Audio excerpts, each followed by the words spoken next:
Ahora vamos a tener otro aspecto puntual en la experiencia que nos va a referir el doctor César Cabezas sobre implementación de políticas en antimaláricos. El doctor César Cabezas ha sido director del Instituto Nacional de Salud, ha sido presidente de la Sociedad de Enfermedades Infecciosas y Tropicales, es miembro del Consejo, es director general, editor general de la revista Medicina Experimental y Salud Pública, y nos va a exponer en 15 minutos los aspectos relacionados con la implementación de políticas en antimaláricos. 15 minutos, doctor Cabezas. Muchas gracias, doctor Suño. Vamos a referirnos a este tema que viene desde el año 2000. Sí, nuestra preocupación siempre ha sido eso, y qué bueno que esté tocando ese tema, de cómo es que la investigación se traduce en políticas, ¿no? Porque hay muchas publicaciones, por ejemplo, en el caso de dengue hay tantas publicaciones como epidemias de dengue ahí, pero el problema sigue, ¿no? Claro, eso no es culpa de los investigadores solamente, sino que tiene que ver con otros aspectos también. Vamos a ver, bueno, esto es solo para mostrar que es el Gingaosu, la planta china, la Artemisia annua, que es equivalente a la quinina, ¿no? Que muchos no la conocemos. En el Museo de Historia Natural la pueden ir a ver, los que quieran ver. Entonces, en malaria, el tema es que han habido 4 premios Nobel.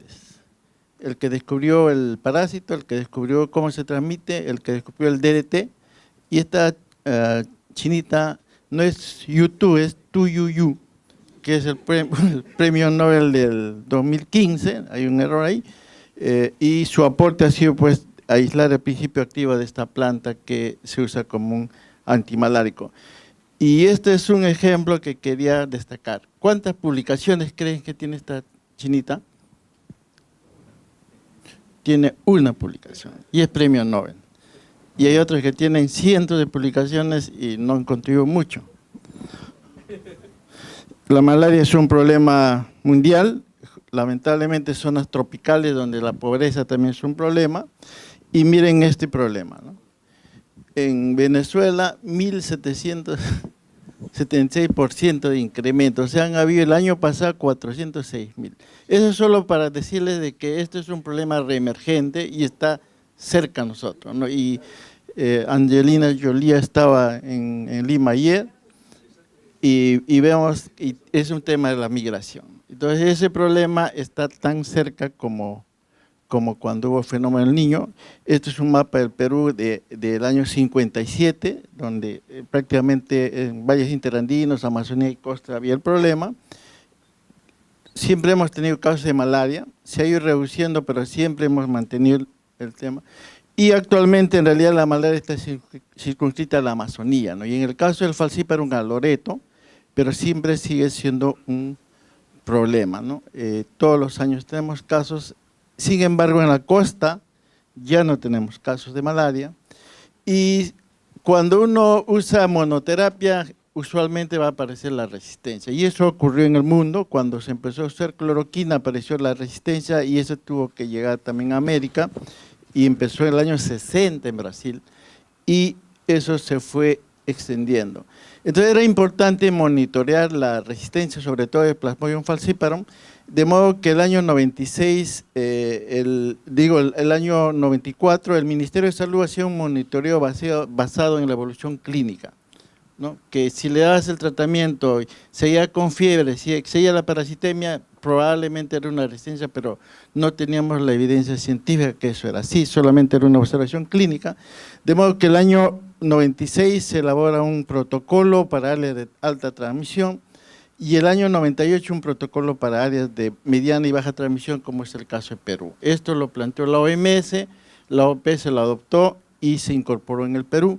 Entonces se hicieron estudios clínicos de resistencia, porque antes estaban basados solamente en la respuesta parasitológica. Ya este protocolo del 98 incluye una respuesta terapéutica en la que hay un fracaso precoz al tratamiento cuando hay una parasitemia, que los signos de peligro persisten y la parasitemia persiste, el fracaso tardío del tratamiento es cuando al día 7, 14 o 28 reaparece la parasitemia, y la respuesta clínica adecuada cuando uno da el tratamiento y hay una respuesta adecuada, ¿no? Entonces, en el Perú, como ya había evaluaciones que clínicamente decían que no había respuesta a la cloroquina, se hizo la evaluación y ¿qué se encontró? En la Amazonía se encontró resistencia de más del 30% a la cloroquina, en el caso de falciparum, y también resistencia al Fansidar, con su nombre comercial, sulfadoxina pirimetamina. Entonces se encontró resistencia a estos dos medicamentos. En la costa norte se encontró resistencia a la cloroquina y 30% ya era el parámetro. Si la resistencia es más de 30% hay que cambiar de esquema terapéutico, ¿no? Entonces teníamos ese problema. Y justo en esa época, y esto es importante, la globalización también y el intercambio de información a nivel mundial, en otros países de Asia sobre todo se estaba hablando ya de la terapia combinada. Y esta terapia combinada, como sabemos, en caso de VIH, tuberculosis, en cáncer, en muchas enfermedades se usa terapia combinada ya, y inicialmente era con la lepra, después tuberculosis. Entonces, con dos objetivos: mejorar la eficacia y disminuir la aparición de la resistencia, con esos dos objetivos, ¿no? Entonces, conceptualmente, esto ya se había usado y algunos países asiáticos se habían implementado esto. Entonces, con la monoterapia aparece reduce rápidamente la eficacia, ¿no? En este caso con cloroquina, con Fansidar, con quinina, con mefloquina igual, o sea, era cuestión de tiempo nada más. Entonces a alguien se le ocurrió decir que si damos 15 miligramos, por eso es que la eficacia en poco tiempo se desmejora, entonces le aumentaron a 25, pero igual la eficacia caía, y a alguien se le ocurrió decir, ¿por qué no hacemos como en TB y en lepra, dar terapia combinada? Y se asoció en Birmania el artesunato con mefloquina. Entonces, basado en eso, acá en Perú se hizo la evaluación y se hizo este estudio de la asociación de Fansidar solo y asociado a mefloquina en la costa norte, y ¿qué se encontró, no? De que había este tratamiento era eficaz. O sea, si vemos la línea continua, una caída de la parasitemia importante en corto tiempo, y la terapia, o sea, el Fansidar solo produce una caída rápida. La asociación de Fansidar con artesunato también. Entonces, ustedes dirán, ¿para qué doy dos drogas si igual obtengo una reducción rápida? Y ya hemos dicho, el fundamento es de que mejora la eficacia y por otro lado retrasa la aparición de resistencia, y esa era una hipótesis en realidad porque no habíamos tenido tiempo de hacer seguimiento. Igualmente en el caso de la Amazonía, como ya había resistencia al Fansidar y a la cloroquina, se evaluó la eficacia de mefloquina y con mefloquina artesunato en combinación. Y estos trabajos fueron publicados. Entonces justamente lo que comentaba el doctor Aníbal, de que esto no se quedó en la publicación, sino se dio el siguiente paso, ¿no? Igualmente acá la eficacia tanto con la mefloquina sola como con la asociación de mefloquina artesunato para parasitemia baja, con la idea de que se retrase la aparición de resistencia. En el caso de Vivax sí hemos tenido suerte hasta el momento. El Vivax sigue siendo sensible a la cloroquina y la primaquina que actualmente se usa, ¿no? Entonces, en conclusión, este es el mapa final en el que la resistencia se mostró a la cloroquina y Fansidar, pero esta combinación mefloquina artesunato sigue siendo sensible y además era bien tolerado, mientras que en la costa norte el Fansidar artesunato era sensible y también bien tolerado. Esto permitió también que otros países de las Américas, como Ecuador, Colombia, Brasil incluso y Bolivia, adoptaran este esquema que se dio en el Perú. Entonces, este es el esquema terapéutico disponible actualmente de cloroquina, primaquina para Vivax y Malariae, y para Falciparum. En realidad se había planteado una primera línea de fanciar más artesonato en la costa norte y como segunda línea mefloquina artesonato, y en la Amazonía la primera línea era mefloquina artesonato. Sin embargo, ahora hay otro problema en el mundo, que estas enfermedades desatendidas, igualmente los medicamentos están desatendidos en cuanto a su producción, porque estos medicamentos no tienen rentabilidad económica. Entonces a nadie se le ocurre invertir en producir o seguir produciendo si no va a ganar. Entonces cada vez hay problemas de que hay licitaciones que se caen porque no hay cloroquina en el mercado. Ni los productores ni los comercializadores están interesados. Entonces ya para no tener también dos esquemas que era más complicado, a nivel de Perú, el tratamiento del falciparum es con mefloquina artesonato. Y ya nuestros dos esquemas, pero el fundamento sigue siendo el mismo, ¿no? Y para el Vivax es el que hemos mencionado. También esto se ha publicado en revistas del exterior. Entonces, ya teniendo esta evidencia, se planteó la política de medicamentos para el control de la malaria en el Perú, ¿no? Entonces, esto estaba basado en que el año 98 en Manaus y en Brasil se revisó este protocolo. El 99 el Ministerio de Salud, a través del Instituto Nacional de Salud, hizo la evaluación de la eficacia de estos medicamentos. Y luego de culminado el estudio se diseñó la política de medicamentos en el Perú. Y en el año 2000, como parte de estas políticas, se desarrolló un estudio de eficacia para estos esquemas combinados y se diseñó un sistema de vigilancia de la resistencia. Entonces acá, como decía también el doctor Aníbal, teníamos el tema de cómo hacer factible esto, ¿no? Porque un tratamiento que era menos de un sol, el tratamiento con cloroquina, iba a costar 19 soles. Entonces ahí nos dijeron que estábamos nosotros siendo aceitados por la industria, ¿no? Y era razonable esa sospecha, pero evidentemente la idea no era esa. Así que en ese momento el ministro de turno sí tuvo la sapiencia de ver lo que se había hecho y las evidencias que se habían generado, y tomó la decisión de, a pesar del costo, asumir dentro como la política de medicamentos antimaláricos el uso de la terapia combinada, porque entendió que esto iba a retrasar la aparición de resistencia, y esa vez todavía no se hablaba mucho del calentamiento global y de estas reemergencias que va a haber el fenómeno del Niño, etc. Entonces se tuvo la oportunidad de que este esquema, a pesar de su costo mayor relativamente, costo directo, fuera aprobado dentro de esta política.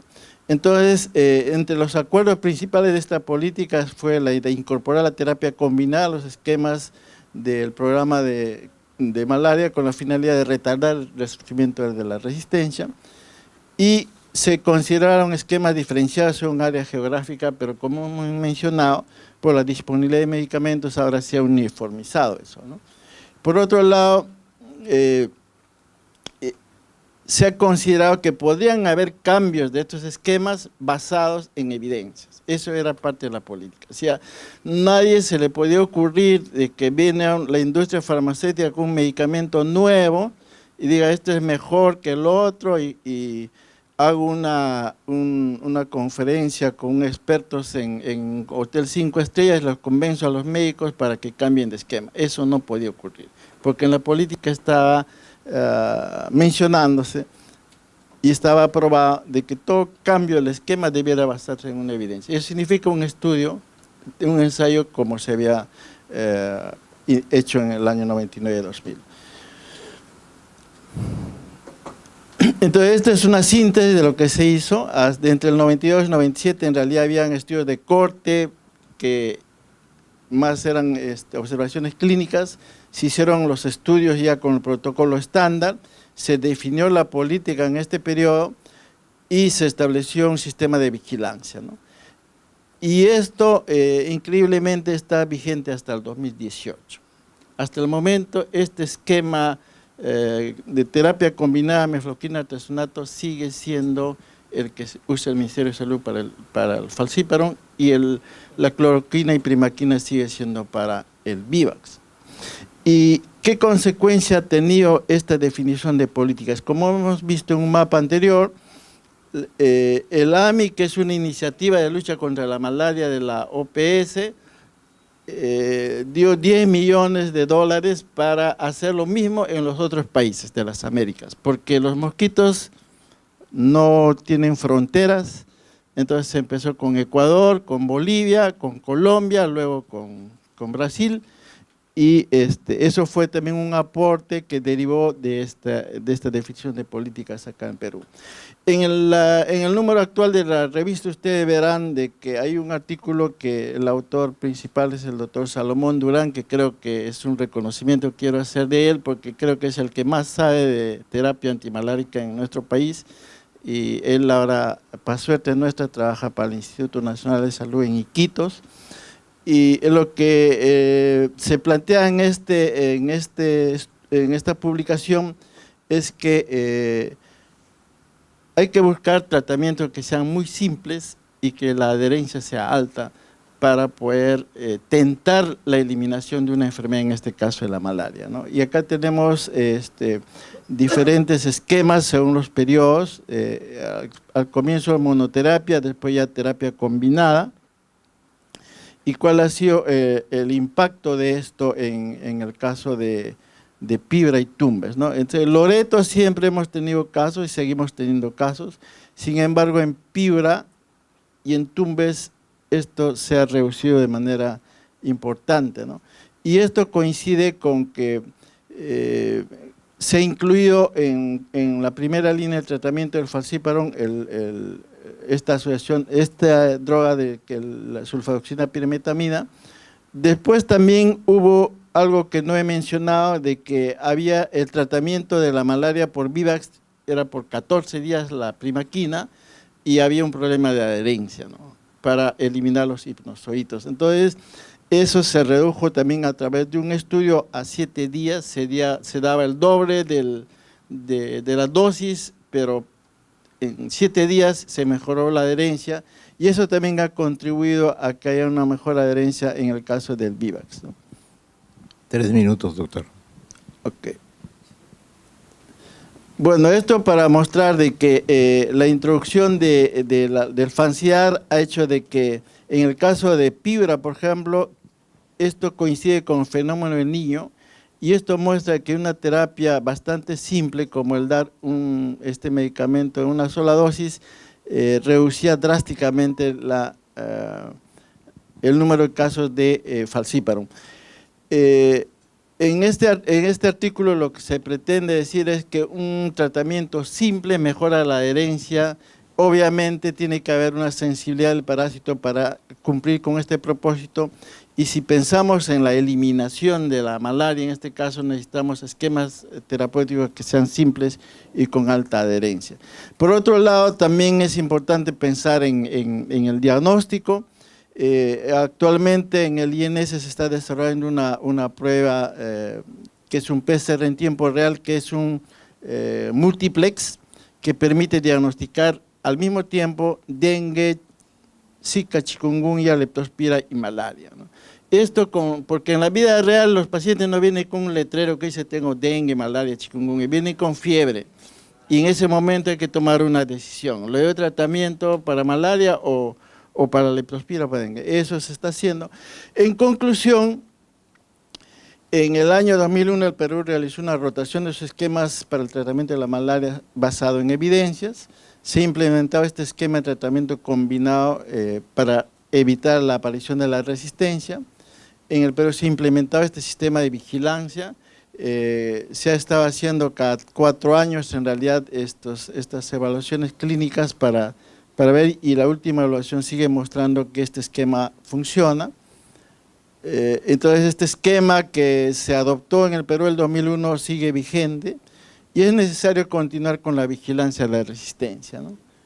Y otra cosa importante, que anoche en una reunión de salud también se tocaba este tema de la investigación, cuál es el impacto de las investigaciones en la definición de políticas. Y una cosa que creo importante debemos retomar es el trabajo colaborativo y en redes bajo objetivos comunes. Entonces, este cambio en la política de medicamentos antimaláricos, que hasta el momento es vigente casi por 18 años, ha tenido la participación del Ministerio de Salud a través de diferentes direcciones.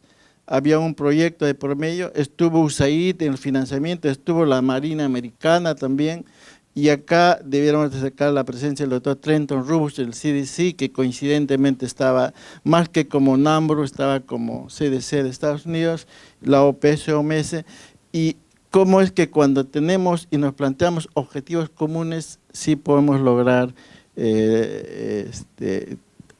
cosas importantes, como en este caso determinar una política de medicamentos antimaláricos que hasta ahora persiste a pesar de que han pasado ya 18 años, ¿no? Muchas gracias. Muchas gracias. Muchas gracias, doctor Cabezas. Quiero decir a la concurrencia y sobre todo a los expositores que el doctor Cabezas ha sido el coordinador del tema de esta publicación en la revista, y en esa condición, y como miembro no solamente de la Academia de Políticos Académicos, también él y es miembro del instituto y es el editor general de la revista, a él hay que dirigirle los resúmenes de las publicaciones que van a hacer los diferentes expositores en forma más o menos concreta, y para eso, como les dije, está siendo grabada, ya siendo filmada todas las intervenciones, pero requerimos después un texto impreso más reducido como para poder publicarlo oportunamente.